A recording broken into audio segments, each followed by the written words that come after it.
میں لوگ بعد میں جائیں گے، نبی پاک پہلے دیکھ رہے ہیں. توجہ کریں، یہ نبی کا دیکھنا ہے، یہ نبی کے دیکھنے کی شان ہے. پھر بھی کچھ لوگ کہتے ہیں کہ نبی کو غیب کی خبر نہیں. میں نے کہا نادان، اگر یہ غیب نہیں ہے تو پھر غیب کسے کہتے ہیں؟ حضور دیکھ رہے ہیں. جہنم میں جانے سے پہلے جہنمیوں کو اللہ دکھا رہا ہے. فرماتے ہیں ہم نے دیکھا کہ جہنم کے اندر کچھ لوگوں کی چمڑیاں آگ کی کینچی سے کاٹی جا رہی، آگ کی کینچی سے، اور وہ چیخ پکار رہے ہیں اور ان کی چیخ سنی نہیں جاتی. کیسے سنی جا سکتی تھی؟ رحمت للعالمین ہے.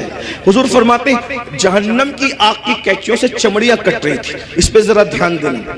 دنیا کی آگ نہیں اور دنیا کی کینچیاں بھی نہیں، جہنم کی آگ، جہنم کی کینچی اور چمڑیاں کٹ رہی. وہ چلا رہے ہیں. میں نے پوچھا جبریل یہ کون لوگ ہیں؟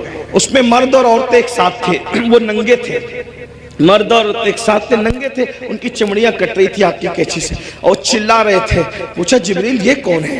جبریل امین نے اس کی یا رسول اللہ صلی اللہ علیہ وآلہ وسلم، یہ آپ کی امت کے وہ لڑکے اور لڑکیاں ہیں، وہ مرد اور عورتیں ہیں جو سج دھج کر گھروں سے اس لیے نکلتے تھے. لڑکے اس لیے سج کے نکلتے تھے کہ ان کو لڑکیاں دیکھیں، اور لڑکیاں اس لیے سج دھج کے نکلتی تھی کہ ان کو لڑکے دیکھیں، اور ایک دوسرے کے فتنے میں بدکاری میں مبتلا ہو جائیں تو یہ ان کو آگ کی کینچی سے آج کاٹا جا رہا ہے.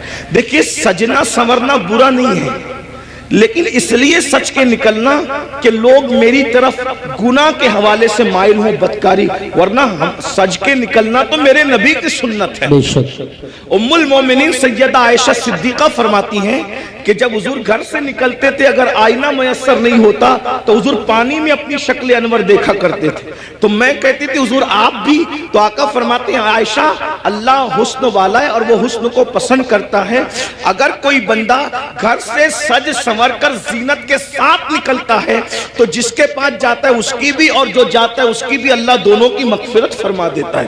ہمارے یہاں تو نماز کے لیے بھی سج سنور کر مسجد جانے کا حکم ہے، لیکن افسوس اس بات پر ہے سجنے پر اسلام اعتراض نہیں کرتا، سنورنے پر اسلام اعتراض نہیں کرتا، زینت کرنے پر اسلام اعتراض نہیں کرتا.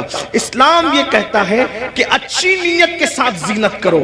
یہ نیت سے زینت کرنا، عطر لگانا، خوشبو لگانا اور اپنی شکلوں کو سنوارنا کہ معاذ اللہ مرد اس طرح سے کرے کہ عورتیں ان کی طرف متوجہ ہو اور بدکاری میں مبتلا ہوں، اور عورتیں اس لیے سجے سورے کہ مرد ان کی طرف متوجہ ہو کر بدکاری کے اندر مبتلا ہو جائے. میرے آقا صلی اللہ علیہ وآلہ وسلم کی کنیزوں سے ایک بات کہنا چاہتا ہوں، سنورنا عورتوں کو ضرور ہے لیکن باہر نکلنے کے لیے نہیں بلکہ اپنے شوہر کے لیے. یہاں تک فرمایا گیا جو عورت اپنے شوہر کا دل خوش کرنے کے لیے بنتی اور سنورتی ہے اللہ تبارک و تعالی ایسی عورت کو نفل نماز پڑھنے سے زیادہ ثواب عطا فرماتا.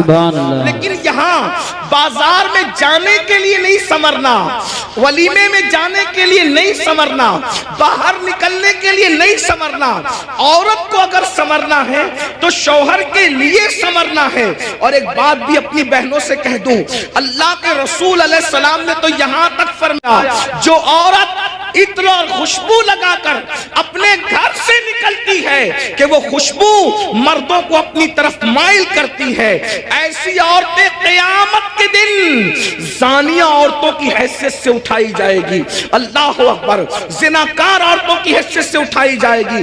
عورتوں کو باہر نکلتے وقت تو خوشبو بھی نہیں لگانا چاہیے اور برقع بھی ان کو ایسا پہننا چاہیے کہ اتنا ڈھیلا ڈھالا برقع ہو کہ اللہ اکبر کہ پہننے والی عورت جو ہے وہ اس کا جسم چھوٹا ہے یا بڑا ہے، اس کا جسم دبلا ہے یا موٹا ہے، اس بارے میں کسی کو اندازہ نہ ہو. اتنے ڈھیلے اور اتنے بھدے کپڑے پہننے چاہیے برقعے کے حوالے سے. لباس اچھا پہنو لیکن برقعے کا کپڑا بھدا ہو، برقعے کا کپڑا چمکیلا نہ ہو، برقعے پہ ڈیزائن نہ ہو. امام غزالی رحمت اللہ علیہ نے آج سے 900 سال پہلے فتویٰ دیا تھا کہ ڈیزائن والا برقع پہننا جائز نہیں ہے. 900 سال پہلے پہلے عورتوں کو ڈیزائن والا برقع پہننے سے منع کر دیا گیا، اور آج تو برقع کے ڈیزائن تو دیکھو کہ معاذ اللہ جو نہیں دیکھنے والا وہ بھی دیکھنے لگے۔ یہ کیفیت ہے، یہ حالات ہیں۔ اس لیے میں اپنی بہنوں سے کہوں گا، دیکھو یہ دنیا ہے بہنوں، یہ دنیا ہے، ایک جملے کے لیے اپنی آخرت برباد مت کرو۔ یہی ایک جملہ نا کہ سہیلیوں میں بند سمر کے جاؤں گی تو سہیلیاں کہے گی تو کتنی اچھی لگ رہی ہے، بس ایک جملہ، اس ایک جملے پہ اپنی آخرت خراب کر رہی ہو، اس ایک جملے کو سننے کے لیے اپنی آخرت برباد کر رہی ہو۔ میری بہنوں کون کیا کہے گا؟ سہیلیاں اتنا کہے گی، رشتہ دار کی عورتیں اتنا کہے گی تو کتنی اچھی لگ رہی ہے، اور بڑھ کر ایک لمبی گالی بھی دے دے گی کہ تو بالکل ہیروئن کی طرح لگ رہی ہے۔ میں سمجھتا ہوں کہ ہم کو کوئی ہیرو یا ہیروئن کہے، اس سے بڑی کوئی گالی مجھے نہیں لگتی۔ کیوں؟ اس لیے کہ ہیرو ہیروئن کون ہے؟ یہ وہ لوگ ہیں جو اسکرین کے سامنے آ کے زنا کرتے ہیں، یہ ناچتے ہیں۔ تو کس کوئی ہم کو نچنیا، بھئی اگر کوئی کہے کہ تو مولانا لگ رہا ہے تو مولانا کا مطلب کیا؟ علم والا۔ مولانا کا مطلب کیا؟ شریف۔ مولانا کا مطلب کیا؟ نمازی۔ مولانا کا مطلب کیا؟ متقی، پرہیزگار۔ اب اگر کوئی کہے کہ تو ہیرو لگ رہا ہے، کہ تو ہیروئن لگ رہی ہے، تو آپ مجھے بتائیں کہ وہ لوگ کیا کیا کرتے ہیں۔ میں کسی سے نفرت نہیں کرنے کی بات کر رہا ہوں، میں کوئی نفرت کی بیج نہیں بولنے آیا ہوں، لیکن ایک بات کہتا ہوں، اسکرین پر آ کر کے زنا کرتے ہیں کہ نہیں کرتے؟ فاحشہ عورتوں سے بھی زیادہ گندے یہ لوگ ہیں کہ فاحشہ عورتیں تو چھپ کر کے گھروں میں زنا کرواتی ہیں، لیکن یہ تو اسکرین پر آ کر کے زنا کرتے ہیں، کیمرے کے سامنے آ کے زنا کرتے ہیں، بدکاریاں کرتے ہیں، اور تم خوش ہوتے ہو کہ مجھے تو یہ کہا جا رہا ہے، فلمی اداکارہ سے تشبیہ دی جا رہی، میں کتنی اچھی لگ رہی ہوں۔ میری بہن یہ گالی، اور سن لو، ایک ایسا گندا جملہ سننے کے لیے تم اپنے نبی کو ناراض کر رہے ہو، تم اپنے خدا کو ناراض کر رہے ہو۔ اللہ اکبر۔ اس لیے میری گزارش ہے، یہ دنیا ہمیشہ نہیں رہنے والی، یہ دنیا نے ہمیشہ نہیں رہنا، دنیا نے ختم ہونا ہے، بلکہ دنیا جب ختم ہوگی ہماری زندگی تو دنیا ختم ہونے سے پہلے ہی ختم ہو جائے گی۔ اور بزرگوں نے فرمایا قیامت جب آئے گی ضرور آئے گی، لیکن اس کی قیامت تو اسی دن آ گئی۔ کب آ گئی اس کی قیامت؟ جس دن ہماری روح کا رشتہ ہمارے جسم سے ٹوٹ گیا، جس دن ہمارا انتقال ہو گیا، اسی دن ہماری قیامت آ گئی۔ اب ہم آخرت کی تیاری نہیں کر سکتے۔ میں اپنی بہنوں سے پوچھنا چاہتا ہوں اور آپ سے بھی کہنا چاہتا ہوں، کبھی تصور کیا، اپنی قبر کا تصور کیا؟ ایک دن ہم قبر میں جائیں گے، ضرور جائیں گے، قبر کے اندر داخل ہوں گے، ضرور داخل ہوں گے۔ سوچو تو صحیح، وہاں کا اندھیرا سوچو، جانا تو ہے، اس کا کوئی انکار کر سکتا ہے؟ نہیں کر سکتا۔ جانا تو ہے، قبر میں اندھیرا ہے، کروٹ بدلنے کے لیے بھی جگہ نہیں ہے، وہاں کیڑے ہیں، وہاں مکوڑے ہیں، وہاں سانپ ہیں، وہاں بچھو ہے، کوئی بچانے والا نہیں، کوئی مدد کرنے والا نہیں، کوئی مددگار نہیں۔ ذرا میرے بھائیوں غور کرو، میری بہنوں غور کرو، وہ وقت کیسا ہوگا؟ تھوڑی دیر کے لیے، ایک لمحے کے لیے تصور کرو، وہ وقت کیسا ہوگا جب ان گورے گورے خوبصورت نرم نازک گالوں کو قبر کے کیڑے کھا رہے ہوں گے۔